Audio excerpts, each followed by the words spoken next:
ஒரு பரிகாரம் ஒருத்தருடைய வாழ்க்கையில மிகப்பெரிய மாற்றத்தை ஏற்படுத்தும் அப்படின்னா, இந்த தேங்காய் பரிகாரம் ரிஷபராசியின் வாழ்க்கையில் மிகப்பெரிய மாற்றத்தை ஏற்படுத்தும் அப்படின்னு சொல்லலாம். ரிஷபராசிக்காரங்கள பொறுத்தவரைக்கும் 3 விஷயங்கள் ரொம்ப ரொம்ப முக்கியமான விஷயங்கள். அவங்க வாழ்க்கையில அடிமட்டத்திலிருந்து வாழ்ந்து வந்திருப்பாங்க. நம்பர் 1. அவங்களுடைய திருமண வாழ்க்கையில முதல் தாரம் அப்படிங்கிறது ஏமாற்றப்பட்டிருக்கலாம். இல்ல முதல் காதல் ஏமாற்றப்பட்டிருக்கலாம். கூட பிறந்தவர்கள், பெற்றோர்களால் அதிகமாக ஏமாற்றப்பட்டிருக்கலாம். குடும்ப சண்டை அப்படிங்கிறது அதிகமா உள்ள ராசி இந்த ரிஷபராசி. இப்பேற்பட்ட ரிஷபராசிக்கு இந்த தேங்காய் பரிகாரம் மிகப்பெரிய ஒரு வரப்பிரசாதமா இருக்கும் அப்படிங்கிறத இந்த வீடியோ மூலியமா சொல்றேன். எப்படியாவது வாழ்ந்துடலாம் அப்படின்னு நினைக்கக்கூடிய ஒவ்வொரு ரிஷபராசிக்காரர்களுக்கும் இப்படித்தான் நீங்கள் வாழ வேண்டும் என்பதற்காகவே இந்த தேங்காய் பரிகாரத்தை முழுவதுமா சொல்றேங்க. இந்த தேங்காய் பரிகாரம் அப்படிங்கிறத தாண்டி ரிஷபராசியை எடுத்துக்கிறோம்னு வச்சுக்கோங்களேன். பொருளாதார ரீதியா 1.5 வருஷமா மிகப்பெரிய சரிவு. நிறைய அசிங்கங்கள், அவமானங்கள், துரோகங்கள், நம்பிக்கை அப்படியே இழந்து வாழ்க்கையில தனியா நிக்கிறாங்க பாருங்க. அந்த மனசு வருத்தப்படக்கூடிய சில விஷயங்கள் அப்படிங்கிறது ரொம்ப அதிகமா இருக்கும். கண்ணுக்கு தெரிஞ்சு துரோகத்தை அதிகமாக சந்திச்சவர்கள் ரிஷபராசிக்காரங்க. பணம் திருடு போவதல், நம்பி ஏமாற்றுதல், அன்பை கொடுத்து அன்பால் ஏமாற்றப்படுபவர்கள் ரிஷபராசிக்காரங்கன்னு எனக்கு நல்லா தெரியும். ரிஷபராசிக்கு சனி பகவான், ராகு கேது, ஏன் குரு கூட நன்மையை கொடுக்க மாட்டார். குரு வக்ரகமா இருந்தாலும் அவருடைய வக்ரக கதியினால் தவறான முடிவுகளை சில சீக்கிரமா எடுக்கிறதுக்கு காரணமும் இந்த காலகட்டம் தான். 2024 ரிஷபராசிக்கு மிக மிக மோசமான வருஷம். இந்த வருஷத்துல பல தோல்விகள், பல ஏற்ற இறக்கங்கள், தெரியாமல் செய்த தவறுகள், அதற்கு பிராய்ச்சித்தம் அப்படிங்கிறத அதிகமா சந்திப்பாங்க. மனசு உகந்து அவங்க வாழ்க்கையில தான் பண்ணது மிஸ்டேக்னு நினைக்கக்கூடிய ஒரு வருஷமும் 2024 தான். அவங்க வாழ்க்கையில வாழ்க்கைங்கிற பாடத்தை அதிகமாக உணர்ந்த காலமும் 2024 தான். ரிஷபராசியை பொறுத்த வரைக்கும் இன்னொரு விஷயம் சொல்றேன். ஜூலை, ஆகஸ்ட், செப்டம்பர் இந்த 3 மாசங்கள் கிடைத்த தெளிவு இருக்கு பாருங்க. லைஃப்ல எப்பயுமே கிடைச்சிருக்காது. யார் நண்பர், யார் துரோகிங்கிறது மட்டும் தெரிஞ்சிருக்கும். பணம் அப்படிங்கிறத தாண்டி குடும்பம்னா என்ன, அந்த குடும்பத்தை எப்படி அட்ஜஸ்ட் பண்ணி போகணும் அப்படிங்கிறத ஒரு விரல் நுனியில் வைத்திருப்பவர்களும் ரிஷபராசிக்காரர்கள் தான். ரிஷபராசிக்காரங்க நினைச்சா குடும்பமே கிடையாது. ரிஷபராசிக்காரங்க சாக்ரிஃபைஸ் பண்ணாதான் வாழ்க்கை. ரிஷபராசிக்காரங்களை கூட இன்னொரு விஷயம் சேர்த்து சொல்கிறேன்.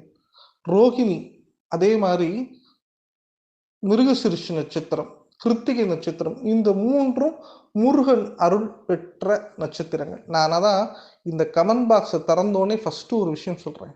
ஓம் சரவண பவ அப்படிங்கிற ஒரு வேர்டை, மந்திர சொல்லை அனைவரும் தவறாமல் சொல்லுங்கள். இந்த மந்திர சொல்லை சொல்லி இந்த தேங்காய் பரிகாரத்துக்கு நம்ம உள்ள போவோம். நான் ரொம்ப டீட்டெயிலா சொல்றதுக்கு முன்னாடி ஒரே ஒரு விஷயம் மட்டும் மகர ராசிக்காரர்களுக்கு எப்படி நல்லது நடக்கணும், அதே மாதிரி ரிஷபராசிக்காரர்களுக்கு நிறைய நல்லது நடக்கணும் அப்படிங்கிறது சொல்றேன். ஏன் மகரத்தையும் ரிஷபத்தையும் கம்பேர் பண்றேன்னு சொல்றேன். சூரியன் அப்படிங்கிறது எவ்வளவு முக்கியமோ அதே மாதிரி சந்திரனும் செவ்வாயும் முக்கியம். மகரமும் ஒரு மகர ராசிக்காரங்களும் ஒரு ரிஷபராசிக்காரங்களும் சேரும் பட்சத்தில் வாழ்க்கை ரொம்ப நல்லா இருக்கும். அவங்க வாழ்க்கை அவ்வளோ ஒரு பெஸ்டாகவும் அவ்வளோ ஒரு பாசிட்டிவாகவும் இருக்கும். நிறையா மகர ராசிக்காரங்க வாழ்க்கையில முன்னேறுவதற்கு ரிஷபராசிக்காரங்க ஒரு காரணம். ரிஷபராசிக்காரங்களுடைய வாழ்க்கை முன்னேறுவதற்கும் மகர ராசிக்காரங்க காரணம். எனக்கு தெரிஞ்ச ஒரு ரிஷபராசி நபர் இந்த ஜாதகம் பார்க்க வர்றார். அவருக்கு பொருளாதாரங்கிறது அவ்வளவு பெரிய டவுன்ல இருக்கார். அவர்கிட்ட ஒருவேளை சாப்பாட்டு கூட வசதிக்கு காசு இல்லை. ஆனா அவர் மிகப்பெரிய மனிதர். அவரை நம்பி ஒரு பெரிய ஆர்கனைசேஷனே இருக்குன்னு வச்சுக்கோங்களேன். அவர் எடுக்கக்கூடிய முடிவுல அவருடைய வாழ்க்கை, குடும்பம், வேலையாட்கள் எல்லாருமே இருக்காங்க. அவர் முடிவு பண்ணிட்டார், நம்மளோட இண்டஸ்ட்ரியை வித்துடலாம், வித்து இடத்த வித்து கடனை அடைச்சு தொழிலாளிகளுக்கெல்லாம் கொடுத்து குடும்பத்தை மீட்டு வாழ்ந்துருவோம் முடிவு பண்ணிட்டார். இப்படி முடிவு பண்ணி அடுத்த ஸ்டெப் எடுத்து வைக்கலான்னு பார்த்தா அந்த வீடு ரிஜிஸ்ட்ரேஷன் ஆக மாட்டேங்குது. அந்த கம்பெனியை யாருமே வாங்க மாட்டேங்கிறாங்க. 3 நாட்களுக்குள் அவர் அந்த முடிவு எடுக்கலன்னா தவறான முடிவையே எடுத்துடலாங்கிற அளவுக்கு போயிட்டார். அப்படி தவறான முடிவை எடுத்து விடலாம் அப்படின்னு நினைக்கும் போது அவர் சென்ற கோவில் தான் திருவைக்காவூர். இந்த திருவைக்காவூர் அப்படிங்கிற ஊருக்கு போறாரு. அந்த ஊர்ல இருக்கக்கூடிய சிவபெருமானை வணங்குறாரு. அந்த சிவபெருமான்கிட்ட மனசார கோரிக்கைகள் வைக்கிறார். என்னுடைய அவர் என்ன கோரிக்கை வைக்கிறாருன்னா, நான் மீண்டு வரணும், நல்லா இருக்கணும்னே கோரிக்கை வைக்கல. என் எம்ப்ளாயிஸ் யாரும் எதுவும் நடந்துடக்கூடாது, என் வீட்டுல எதுவும் தவறான முடிவு வந்துடக்கூடாது, எல்லாத்தையும் வித்து நிம்மதியா நான் இங்க வந்து உட்காரணும் அப்படின்னு தான் வேண்டிக்கிறாரே தவிர வேற எதுவுமே வேண்டிக்கல. அவர் வரார். அவர் வந்து அவருடைய சேல் ப்ராப்பர்ட்டி எல்லாம் பண்ணும்போது திடீர்னு ஒருத்தர் வந்து சொல்றாரு, இல்லைங்க நான் இது லீஸ்க்கு எடுத்துக்கிறேன், நீங்களே நடத்துங்க, நீங்களே பார்த்துங்க, உங்களுக்கு 10 வருஷம் அக்ரிமெண்ட்டுக்கு இந்த பணத்தை கொடுத்துறேன்னு கொடுத்து அவர் கடன் எல்லாம் அடைச்சிட்டு அவரே பார்த்துக்க சொல்லிட்டு போயிடுறாரு. அவருக்கு மிகப்பெரிய மிராக்கிள். எப்படி இது நடந்தது, எப்படி சாத்தியம், என்னுடைய கடன் ஓவர் நைட்ல எப்படி அடைஞ்சது, திருவைக்காவூர் தான் காரணம். ஆனாலும் மனசுல அவருக்கு ஒரு சின்ன நிருடல். நம்ம இன்னும் ஒரு பரிகாரம் பண்ணியிருந்தோம்னா இன்னும் நான் லைஃப் எப்படி இருக்குன்னு சொல்லிட்டு அவர் அடுத்ததாக செய்த பரிகாரம் தான் இந்த தேங்காய் பரிகாரம். இந்த தேங்காய் பரிகாரம் பண்ண உடனே என்ன தெரியுமா ஆச்சு, அவர் பணத்தை இழந்த இடத்துல இருந்து பணம் கிடைச்சிருச்சு. அவர் யார்கிட்ட பணத்தை கொடுத்து ஏமாந்தாரோ அந்த இடத்துல இருந்து வர வேண்டிய பணம் வந்து விட்டது. இப்ப 2 மடங்கு லாபம் கிடைத்து விட்டது.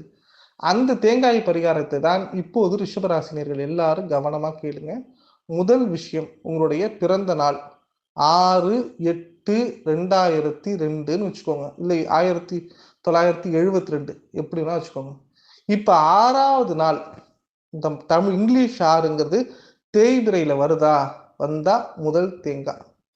இந்த 6/8/2002ங்கிறது செவ்வாய்க்கிழமையாக இருக்கும் பட்சத்தில் செவ்வாய்க்கிழமை ஒரு தேங்காய், பௌர்ணமி அன்னைக்கு ஒரு தேங்காய், மொத்தம் 3 தேங்காய் உடைக்கணும். இந்த 3 தேங்காயும் வீட்டுல உடைக்கக்கூடாது, கோவில்ல தான் உடைக்கணும். எந்த கோவில்ல வேணா உடைக்கலாம். முதல் தேங்காய், அந்த கிழமையை நினைத்து உடைக்கக்கூடிய தேங்காவில் உங்களுடைய கர்மா அனைத்தும் உடைந்து விடும்.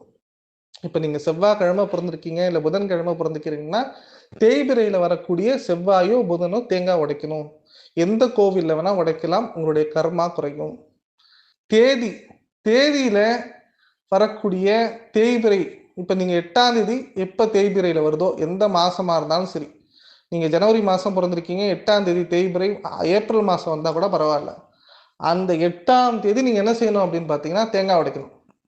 அந்த தேங்காய் உடைக்கும் போது குடும்ப ஒற்றுமை ஏற்படும்.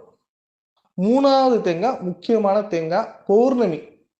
எந்த பௌர்ணமியாக வேணா இருக்கட்டும், குலதெய்வத்தை நினைத்து கொண்டு உடைச்சிங்கன்னா உங்களுக்கு குழந்தை பாக்கியம், திருமண பாக்கியம், உங்களுடைய சொத்து சம்பந்தப்பட்ட பிரச்சனைகள், பணம் சம்பந்தப்பட்ட பிரச்சனைகள் எல்லாம் கம்ப்ளீட்டா சரியாயிடும். இந்த 3 தேங்காயும் உடைக்கும் பட்சத்தில் வாழ்க்கை அவ்வளவு சூப்பரா, அவ்வளவு எக்ஸலண்டா இருக்கும்.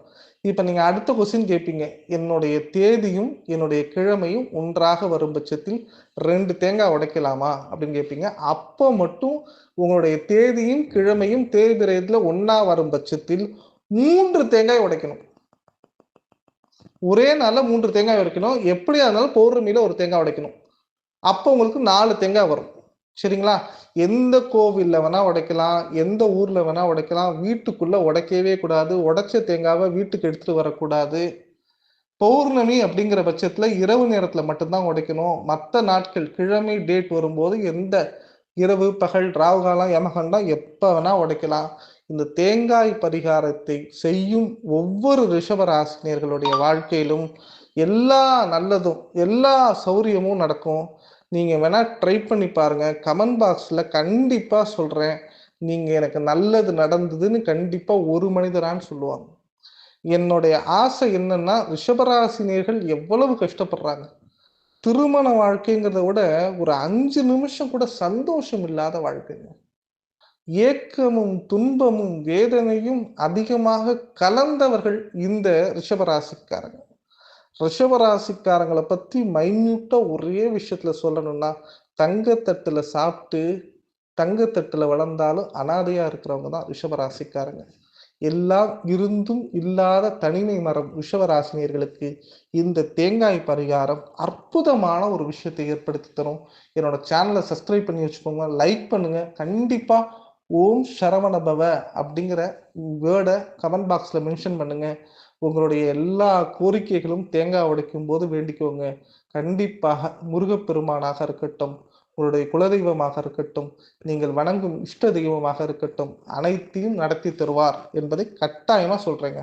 நன்றி, வணக்கம்.